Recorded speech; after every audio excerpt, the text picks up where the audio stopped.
একদিন হযরত ঈসা আলাইহিস সালাম একটি কবরের পাশ দিয়ে যাচ্ছিলেন। তিনি আল্লাহর হুকুমে কবরের এক মৃত ব্যক্তিকে জীবিত করলেন। লোকটি কবরের মাটি ঝেড়ে উঠে দাঁড়ালেন। উল্লেখ্য, হযরত ঈসা আলাইহিস সালামের অন্যতম প্রধান মোজেজা অলৌকিক ক্ষমতা ছিল। তিনি মহান আল্লাহর হুকুমে মৃত ব্যক্তিকে জীবিত করতে পারতেন।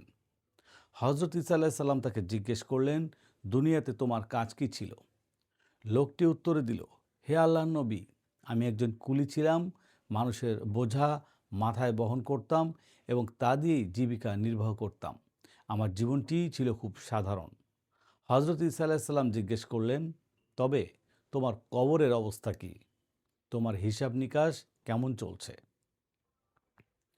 লোকটি কাঁদতে কাঁদতে বললেন, একবার আমি এক ব্যক্তির এক বোঝা লাকড়ি মাথায় করে তার বাড়িতে পৌঁছে দিচ্ছিলাম।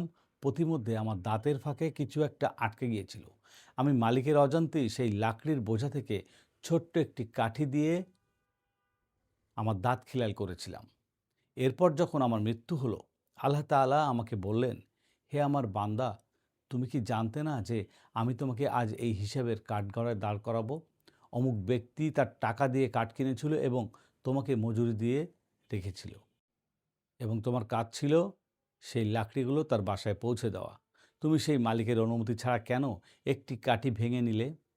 হে আল্লাহর নবী, আল্লাহর কসম, আমি আজ ৪০ বছর এই একটিমাত্র খড়কুটোর হিসাব দিয়ে যাচ্ছি, কিন্তু আজও মুক্তি পাইনি। দয়া করে আপনি আমার জন্য আল্লাহর কাছে সুপারিশ করুন। আমরা অনেক সময় অন্যের অতি ক্ষুদ্র জিনিস অনুমতি ছাড়া ব্যবহার করি। আমরা একে খুব তুচ্ছ মনে করি। কিন্তু মনে রাখতে হবে, আল্লাহর কাছে আমানত অত্যন্ত গুরুত্বপূর্ণ বিষয়। অন্যের হক যদি একটি খড়কুটো সমপরিমাণও হয়, তবুও পরকালে তার কড়ায় গণ্ডা হিসাব দিতে হবে।